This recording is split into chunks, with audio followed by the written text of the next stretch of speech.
Witches, werewolves, and wards. Let's dive into some Roman superstitions, perfect for an October evening.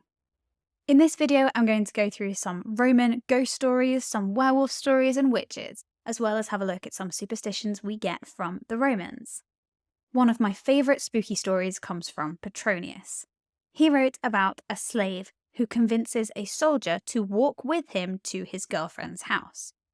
It's a full moon, and this is one of the first times we see the full moon being used to create a sense of tension.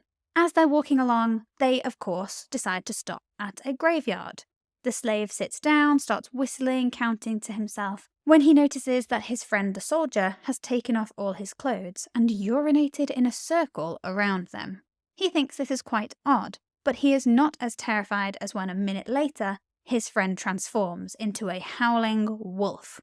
The wolf runs off and the slave is terrified. He rushes to his girlfriend's house, who tells him about a wolf attack that had just happened on her sheep. One of her slaves had thrown a spear at the wolf and wounded it in the neck before it had run away. The slave is very concerned and runs home. In the morning, he sees his friend the soldier, who has a wound on his neck, in the same place as his girlfriend mentioned the wolf had been injured.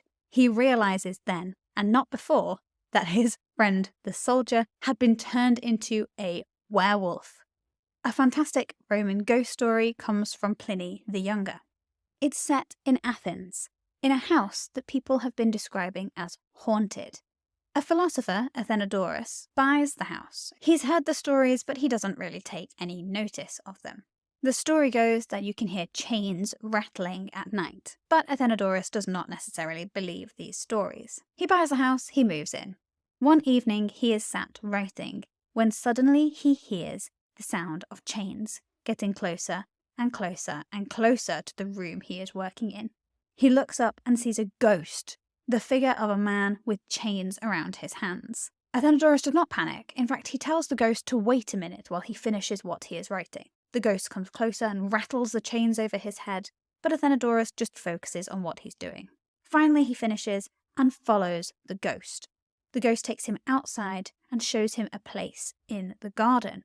Athenodorus goes to get the local guards and the magistrates, who dig at the spot the ghost had indicated, and they find the skeleton of a man wrapped in chains. They give the bones a proper burial, and the sound of chains is never heard again.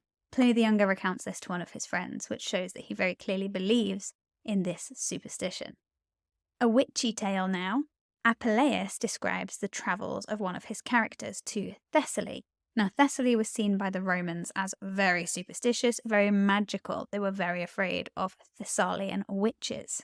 So our main character, Thelephron, arrives in Thessaly, and he does not have any money. He's used all his money travelling around, so he needs a job.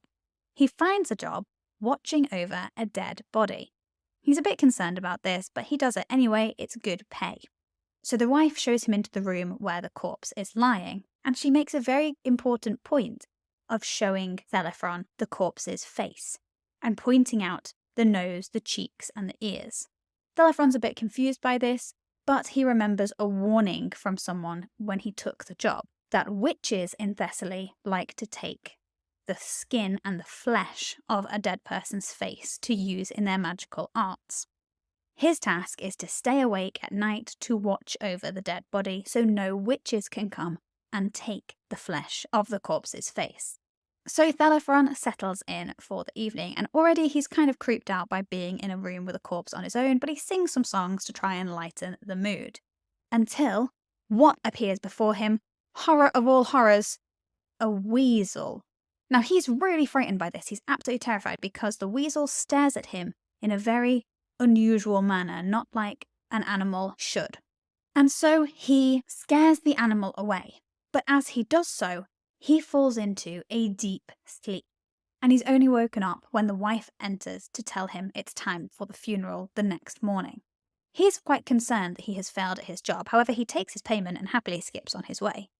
When he gets to the local marketplace, he sees that the funeral is in full swing. However, the dead man's wife is accused of having poisoned him at the funeral. The crowd murmurs and is aggressive. They can't make up their mind how to proceed with the investigation until a prophet, a magical man, from across the seas called Zachulus, possibly Egyptian, says that he can ask the corpse. Everyone is quite confused until Zachulus comes along and reanimates the corpse with herbs and magic. The corpse sits up, and Zachulus says, "Tell us how you died." And the corpse says, "My wife poisoned me." Everyone is so concerned and very upset. But the corpse says, "Hang on, let me tell you something else. I can prove to you that I am alive, and I'll tell you something no one else knows," because the Romans believed that dead spirits knew more about the world than they did. So the corpse says, "My God, this amazing Thessalian, he tried really hard to guard me from the witches, and he did really well until they tried to trick him by sending a weasel, their familiar, into the room to distract him. They still couldn't distract him, so they sent a really deep sleep down upon him. It's not his fault that he fell asleep. What they did next, they called my name, trying to enchant my body to come to the door so that they could scratch out my cheeks and my nose and my ears. But unfortunately for my God, as they said my name repeatedly and repeatedly, he sat up and he went to the door because, here comes the big twist, I have the same name as my God. I am also called Thessalian. And my poor, strong, heroic God who tried his best, the witches from outside the door took his ears and his nose, and they put fake wax versions of them on his face so he wouldn't notice. At this point, the crowd goes silent, and Thessalian, in despair, grabs at his ears, which come away in his hands, and rubs his nose, which falls off. And Thessalian is left as his punishment for falling asleep, noseless and earless, with the witches having his flesh to use in their magical arts. Poor Thessalian.